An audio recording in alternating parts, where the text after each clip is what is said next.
అధికారుల ధనదాహం ఇప్పుడు ప్రజలకే కాదు దేవుళ్లకు కూడా శాపంగా మారుతుంది. రియాల్టర్ల మాయాజలంలో చిక్కుకొని ప్రజలు ప్రభుత్వాలు నిలువునా మోసపోతున్నాయి. డబ్బు సంపాదనే లక్ష్యంగా తమ అక్రమ సామ్రాజ్యాన్ని విస్తరిస్తున్న వ్యాపారులు అదును చూసి ఆలయాల స్థలాలను రోడ్లను సైతం కబ్జా చేస్తున్నారు. ఇక అధికారుల అండదండలు ఉండడంతో కబ్జాల తతంగం మేడ్చల్ జిల్లాలో నిత్యాకృత్యంగా మారింది. ఇటీవల మేడ్చల్ జిల్లాలో రియల్ ఎస్టేట్ వ్యాపారం పుంజుకుంది. మారుమూల మండలాల ప్రజలేగాక ఉద్యోగులు, వ్యాపారస్తులు శాశ్వత నివాసాలు ఏర్పాటు చేసుకుంటున్నారు. ఇక ఇందుకోసం అనువైన స్థలాలను కొనుగోలు చేస్తున్నారు. దీన్ని ఆసరాగా తీసుకుంటున్న రియల్ ఎస్టేట్ వ్యాపారులు కొందరు అక్రమ దందాకు తెరలేపారు. మేడ్చల్ జిల్లా కీసర సర్కిల్లో నర్సంపల్లి గ్రామంలోని భూ అక్రమార్కులు గ్రామకంఠం భూమి రోడ్డు కబ్జా చేసి ఆపై అక్రమ వెంచర్ ఏర్పాటు చేస్తున్నారు. గ్రామానికి సంబంధించిన సర్వే నెంబరు 1, 2, 3, 8లతో పాటు గ్రామకంఠం భూమిని అక్రమార్కులైన రియల్ ఎస్టేట్ వ్యాపారులు దర్జాగా కబ్జా చేశారు.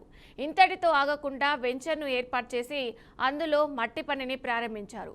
ఇక ఈ భూమిలో కొలువైన పోచమ్మ తల్లి దేవాలయాన్ని, రోడ్డును సైతం కబ్జా చేసి పనులు చేపడుతున్నారు.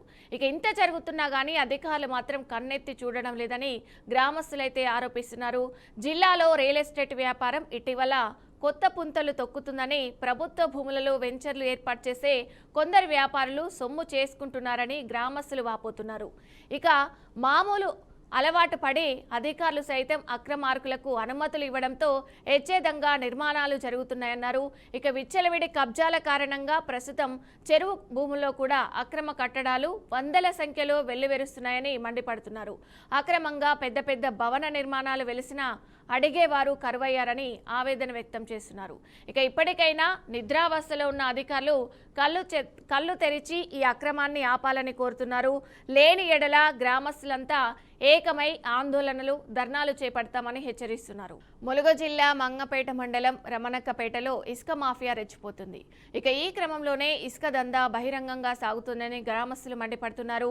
కొమరంభీం లేబర్ సొసైటీ పేరుతో నడుస్తున్న ఇసుక క్వారీలో మైనింగు, రెవెన్యూ, పోలీస్ అధికారుల అండదండలతోనే భారీ అక్రమాలు జరుగుతున్నాయని ఆరోపణలు వినిపిస్తున్నాయి.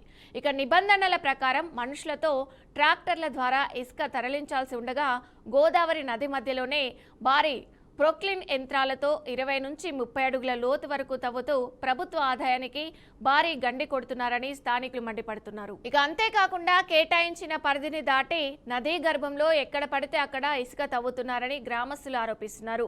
వెయిగ్ బ్రిడ్జు, లారీ పార్కింగు, సమయ పరిమితి వంటి ప్రభుత్వ నిబంధనలు పూర్తిగా పట్టించుకోకుండా అధికారులు లక్షల్లో ముడుపులు తీసుకొని క్వారీ నిర్వాహకులకు వత్తాసు పలుకుతున్నారని మండిపడుతున్నారు. ఏటూరు నాగారం బూర్గంపాడు ప్రధాన రహదారి లారీలను ఎచ్చేదంగా నిలిపివేయడంతో గంటల తరబడి ట్రాఫిక్ జాములు, తరచూ ప్రమాదాలు జరుగుతున్నా గానీ అధికారులు చూసి చూడనట్లు వ్యవహరిస్తున్నారని గ్రామస్తులు ఆగ్రహం వ్యక్తం చేస్తున్నారు. యాక్సిడెంట్లు జరిగినప్పుడు 2-3 రోజులు హడావిడి చేసే అధికారులు తర్వాత ఇదంతా మామూలే అన్నట్లుగా వ్యవహరిస్తున్నారనే విమర్శలు కూడా వినిపిస్తున్నాయి. ఇక క్వారీ అక్రమాలను ప్రశ్నించే వారిపై అమాయక గిరిజనులు రెచ్చగొడుతున్నారని కూడా ఆరోపిస్తున్నారు. ఇక ఇప్పటికైనా అధికారులు స్పందించి ఇసుక మాఫియాపై కఠిన చర్యలు తీసుకోవాలని మంగపేట మండలం ప్రజలు డిమాండ్ చేస్తున్నారు.